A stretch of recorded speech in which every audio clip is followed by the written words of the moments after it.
कहाँ जाता हो भैया? अरे जा हम ससुराल घूम आई भैया। अच्छा ससुराल जाता हो? ठीक।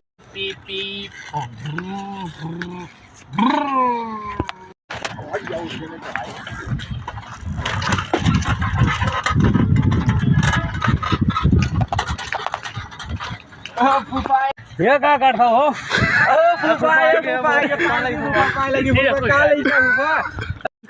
अरे चलो घरा दे सही हो।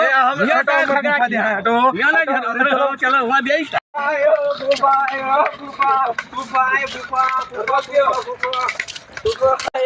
भैया रुक जाओ। मिठाई लेके आए भैया।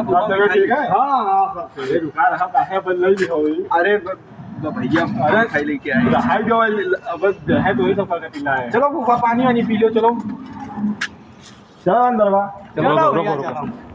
ये ले आप कुर्सी उर्सी दियो, बैठा है फूफा हो। तो पहले मिठाई का है खोले लागो रख लियो। तुम लोग खाओ जाए भाई। मिठाई ले जाओ। हम मोड़न ना करवा सकते। चलो